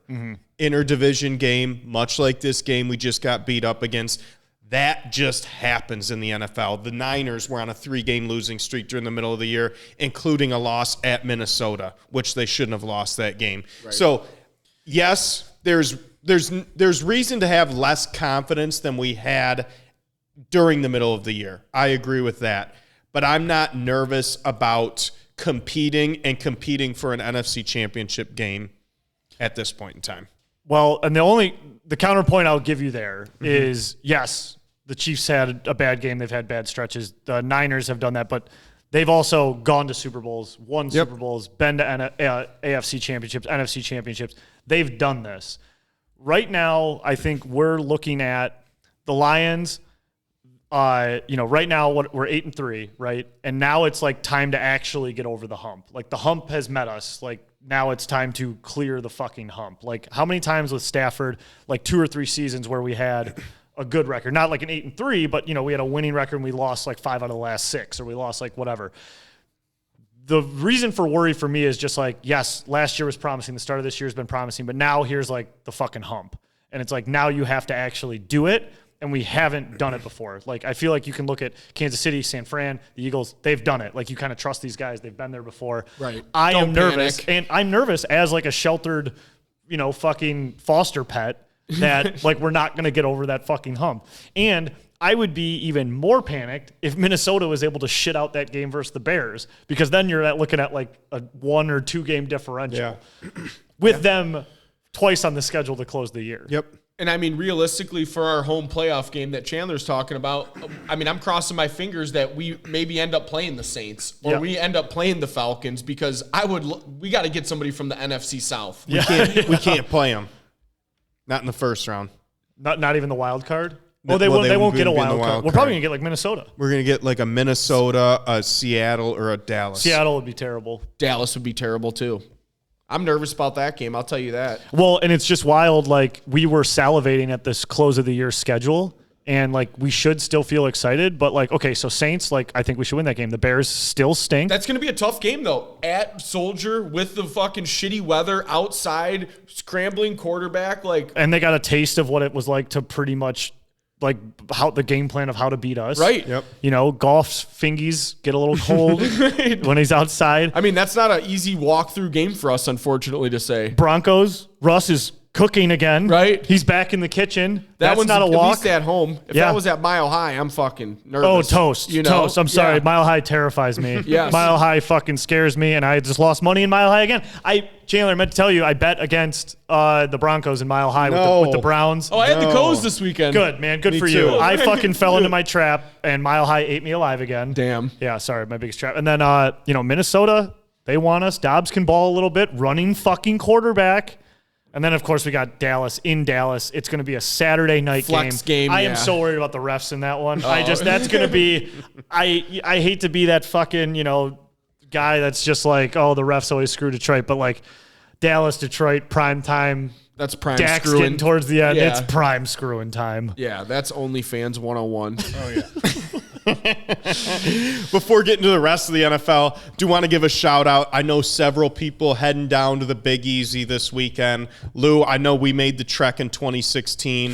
One of the best opposing cities. I haven't gone to a ton of opposing games, but that weekend was an absolute blast. Great venue, great tailgate, great city of New Orleans. So if you're heading down, have a ton of fun, take a ton of Adderall, sleep on the plane home Monday. There you go. Yeah, take a ton of Adderall. Yeah, I actually went twice. That is not actual advice. Yeah, he is not a doctor.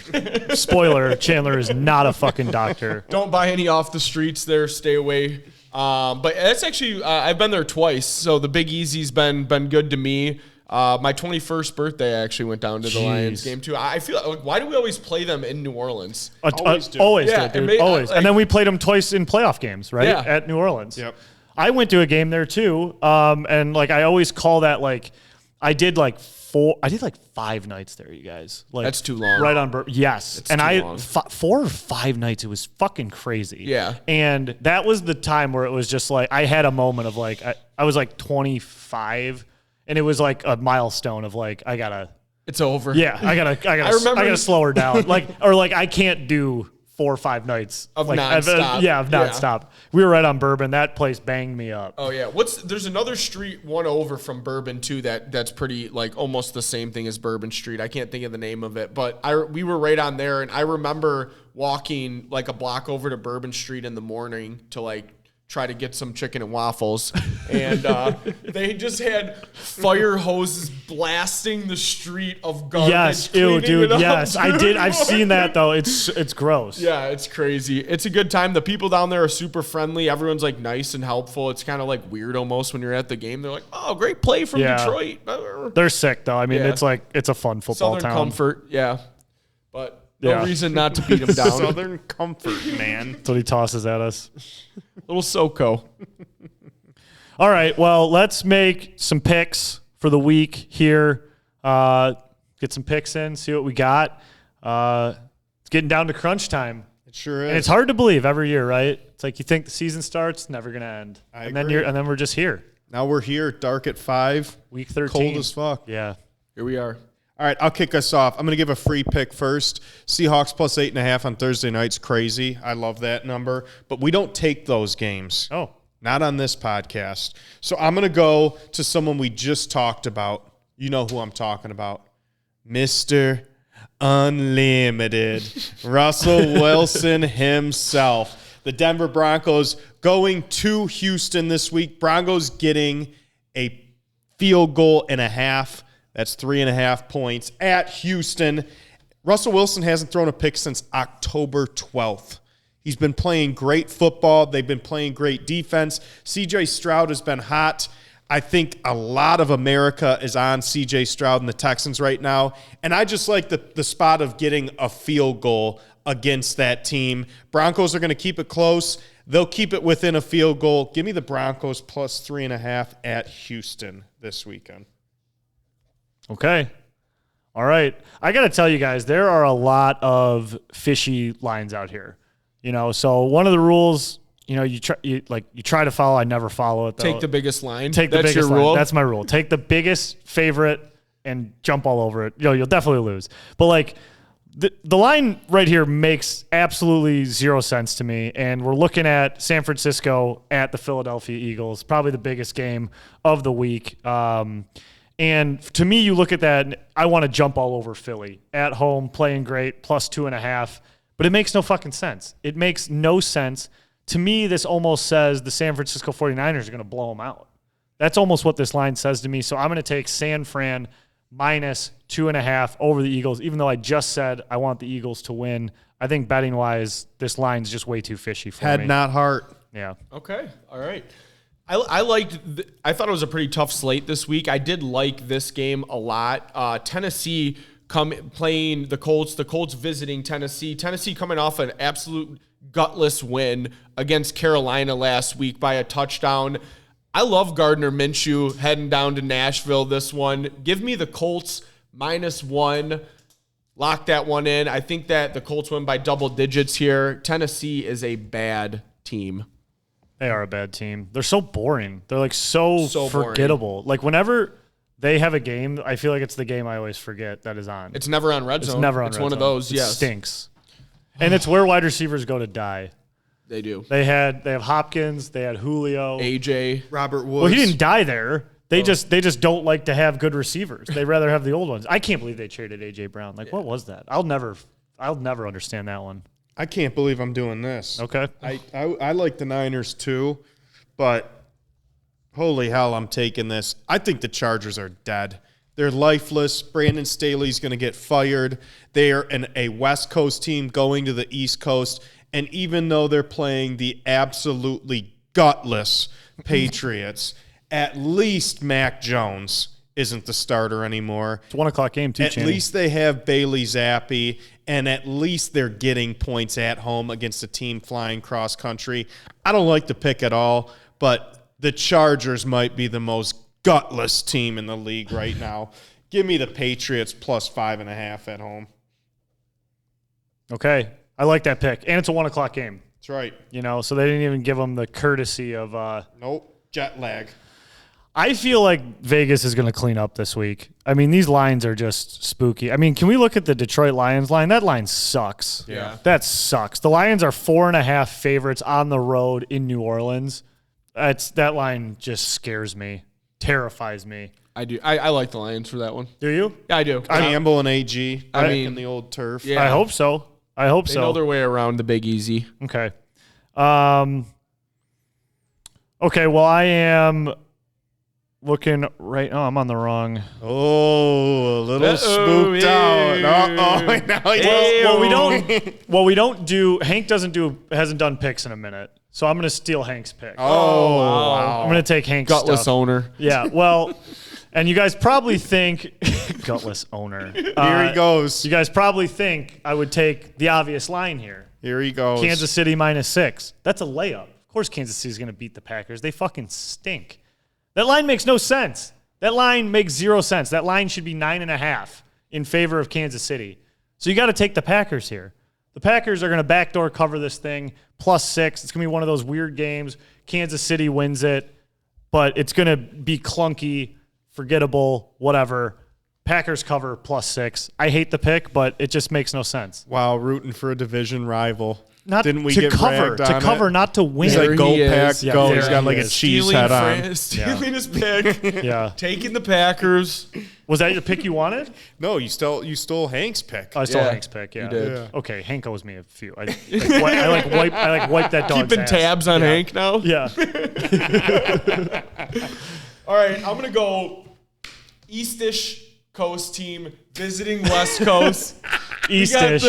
We got the Cleveland Browns It's going not in. an East Coast team, man. Eastish. No, it's Little Midwest. ish on there. Little ishy.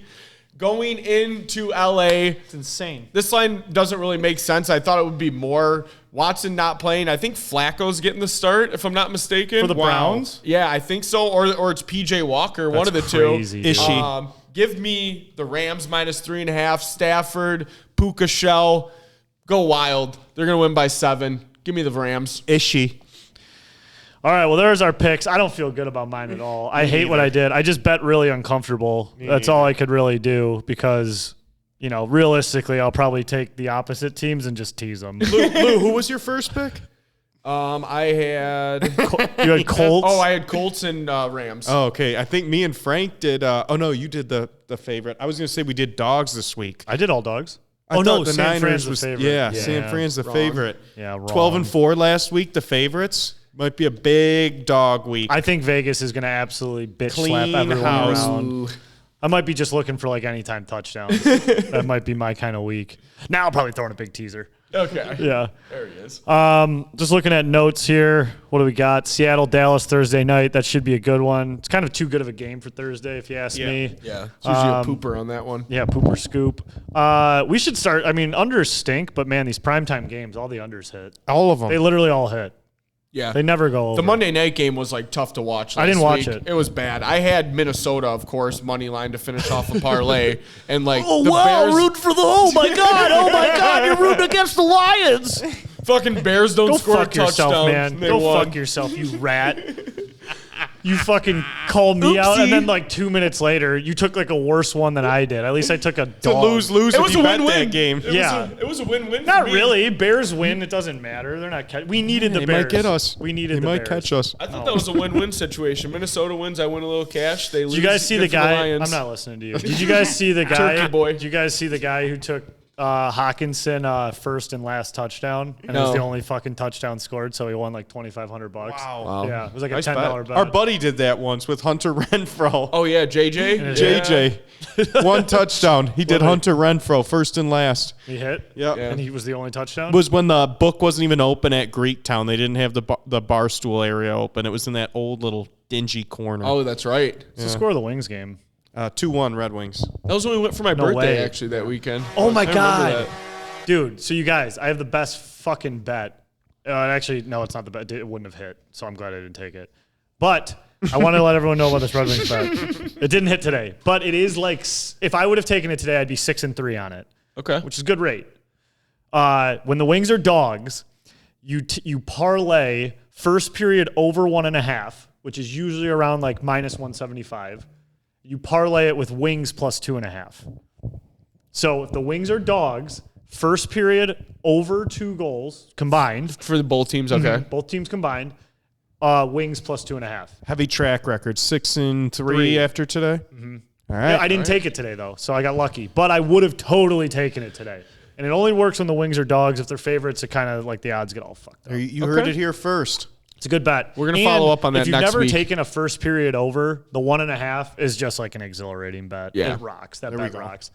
And then if the Wings go up 2-0 or 1-0, you're kind of chilling. Yeah. It's a good bet, guys. I'm telling you. I'm going to sell people on that bet. Deshaun Jackson retired. I saw that. He I was just looking at your retired notes today. here. I didn't know that. Yeah, today. Deshaun Jackson retired. Guy's been in the league still. I didn't know. I thought he retired in like 2019. There's guys I who had just no like hang idea. around and don't actually retire. Like, did Des Bryant actually retire? Like, I don't think yet. Like, is Kaepernick retired?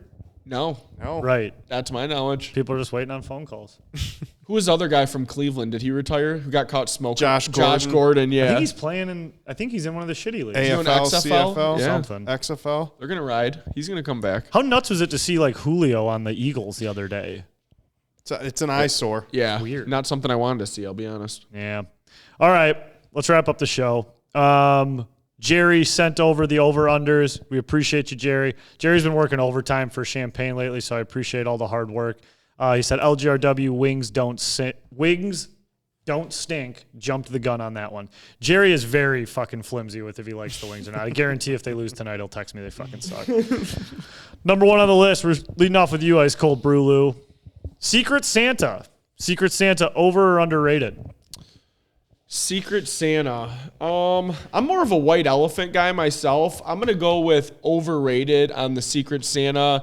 It's kind of like you just get a gift card, I feel like, or like something that you don't really know what to buy the person. And how's it work? Like you don't know who it is? Yeah, and then I think they like tell you who like it kind is? of draw like names, I guess. You and draw then- for who you're going to give a gift to. Right. So you don't know who you're receiving a gift from. Yeah. Yeah. And then you tell them after they open it? Yeah. Yeah.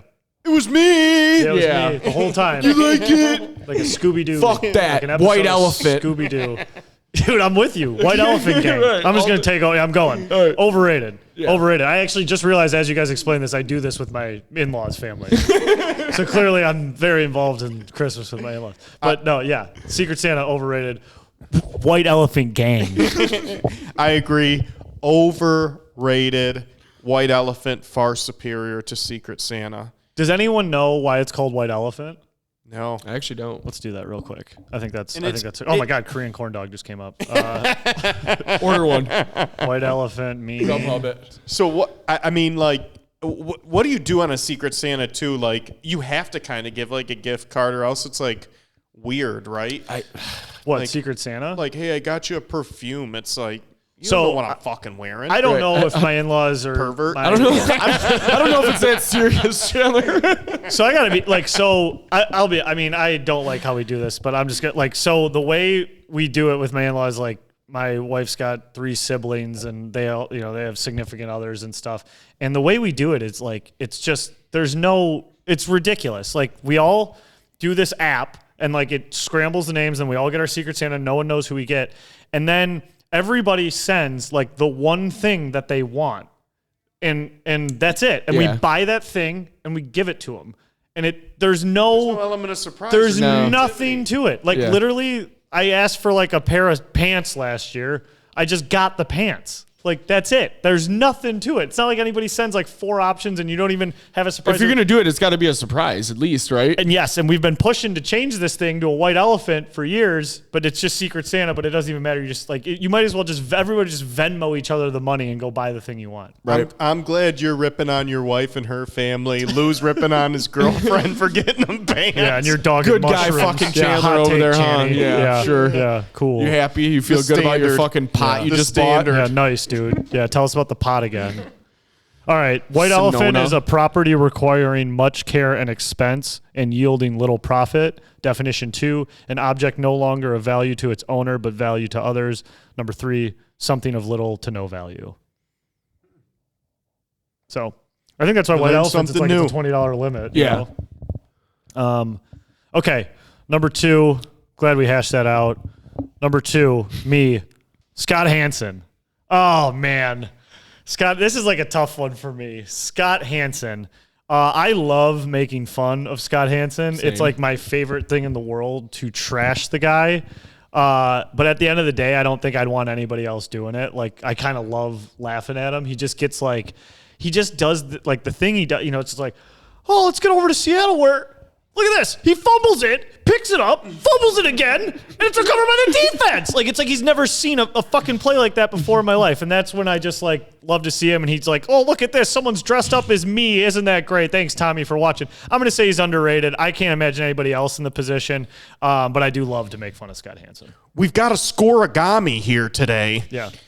Scott Hansen, it's going to be one of those guys where I feel like when he's gone, I didn't appreciate him enough when he was in the position. But, like, I just can't take it anymore. Like, I really can't take it. Like, I can't listen know to what his you mean. cheesiness and, like, the same, like, and we're going to go to Houston where something just happened. Yeah. Like, it's always like a cliffhanger, and you're like, fuck, they got the ball. It's the team I'm betting against. Yeah. Like, Sometimes it's just like a nice move to pick up 10 yards, though. yeah.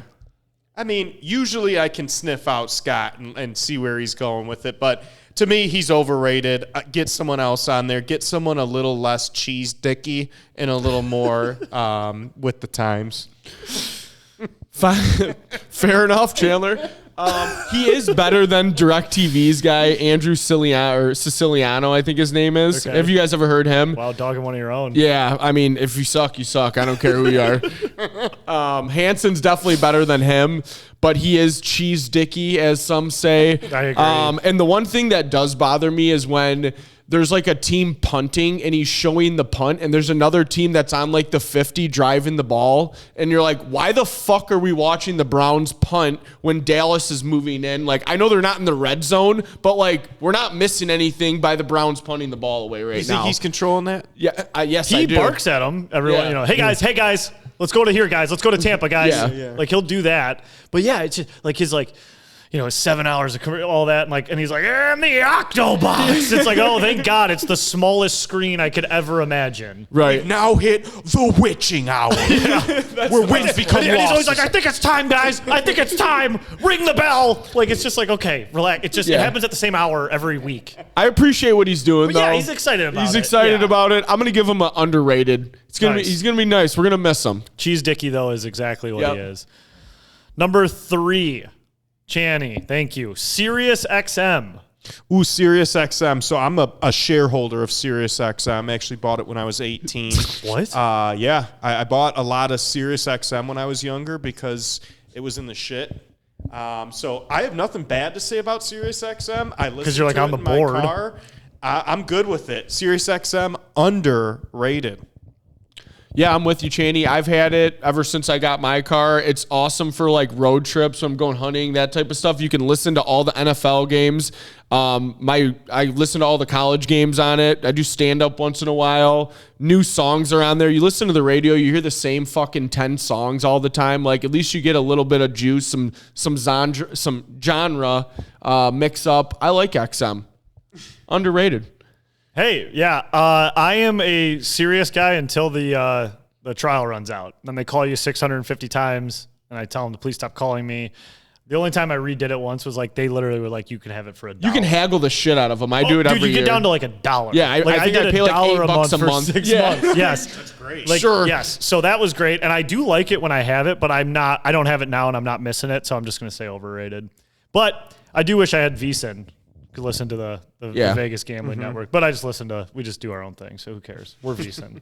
We're better than them. Fuck them. Number 4. Back to me. I don't know. I have no idea. I think it's me, yeah. Okay. The dollar store. The dollar store. Don't really go to the dollar store too often. Wow, rich guy. Yeah, sorry. Overrated. Nothing there for me. No thanks. Yeah, I agree. Even when like I was going to the dollar store a lot, like you just realize like I should have just spent the $3 extra or whatever it was for like this shampoo. Regular soap. Yeah, my skin hurts or something like that. Yeah, I think it's overrated. I'll say the dollar store is underrated. I'm like not going there for like my body wash or anything, but you need napkins, you need plates, you need little things Shitty to put around ditties. the house, like those plugins you put into the wall. Yeah. Shit like that. Like, dude, the dollar store serves its purpose. So When's the last time you've been to the dollar store, Chandler? Last time I've been to the dollar store, probably before our golf end of the year party. Okay. So about 2 months ago. Okay. All right. Fair. Hey, Underrated. Fair enough. Number 5, crazy. Blue cheese. Wow. Blue cheese. Wild. I think we're all on the same page here. Wild. Right? Blue cheese, underrated. Former hater of blue cheese. I've come around. I've grown up. I'm an adult. I put mushrooms on my steak. Blue cheese, underrated. Blue cheese, underrated. Best blue cheese in Metro Detroit. Mavericks in Shelby Township. You can't have the wings without that blue cheese. Underrated. Beat me to it. Channy was going to say the same thing. Shout out Mavericks. Blue cheese, underrated. Go get it. Dip your wings in it. Maybe a little salad too. A little Cobb salad. Yeah. Why not? Cobb salad. Wedge. Underrated. Blue cheese crumbles rock as well. Oh, Yeah. blue cheese olives. Yeah. Dirty martini. Stuff them up. Oh, yeah. All right. Well, blue cheese, we'll end it for episode 129 of The Fizz. We thank you all for listening. We appreciate you dealing with our scheduling chaos, but we'll be more consistent for you. We love doing them in person. We appreciate you listening. The best thing you can do for us is just tell a friend, share this with somebody, and then follow us on social media. So if you guys do that, we really appreciate you. And that's episode 129, and we will see you next week. Have a great weekend, everybody. Peace. All aboard!